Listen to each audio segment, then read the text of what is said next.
Podcast Floqueo, le podcast de la start-up engagée.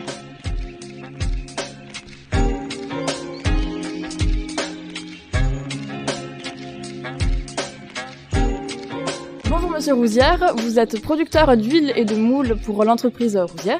Merci de participer du coup à ce 5e podcast de Murmuration. Est-ce que vous pourriez, pour commencer, vous présenter s'il vous plaît ? Je m'appelle Mathieu Rouzière, je suis né en 1985 et j'ai repris l'entreprise familiale depuis 2013. Donc, je suis conchyliculteur sur le bassin de Thau. Mon métier consiste à produire huîtres et moules sur la lagune de Thau. L'étang de Thau renferme un patrimoine écologique assez exceptionnel. En tant que professionnel du milieu marin, quelle observation est-ce que vous avez pu faire sur l'évolution de l'état de l'eau ? Alors j'ai plutôt une observation qui est plutôt dans le positif, puisqu'on voit que on a beaucoup d'espèces végétales et animales qui reviennent, donc qui sont endémiques au bassin, tels que l'hippocampe, la grande nacre, le lièvre de mer. Donc c'est plutôt positif, ça veut dire qu'on a moins de problématiques liées à l'eau.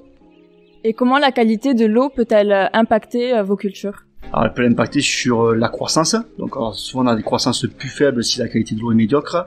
Le taux de remplissage également, donc des coquillages qui vont être plutôt maigres. Et ça peut également jouer sur les surmortalités de coquillages. Et vous organisez aussi des sorties plongées.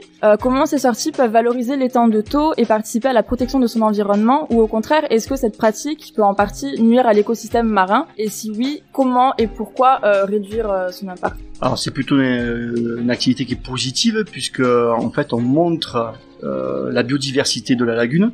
Ça permet de sensibiliser les gens à l'équilibre fragile et en même temps de leur expliquer que notre métier a un intérêt écologique tout en étant un métier de production. Donc les activités, en fait, on fait très attention au milieu, on ne dérange pas les espèces ou très peu, il n'y a pas d'impact négatif en soi qui sont dessus, quoi. Et de façon plus générale, comment est-ce qu'on peut développer le tourisme vert autour de l'huître et plus largement autour du milieu marin? Plusieurs choses, on peut faire soit des visites des établissements ostréicoles avec à la clé une dégustation, on peut faire par exemple des sorties kayak de mer, planche à voile, avec derrière toujours à la clé une rencontre avec le producteur. Et ça permet toujours de sensibiliser le milieu dans lequel on exerce.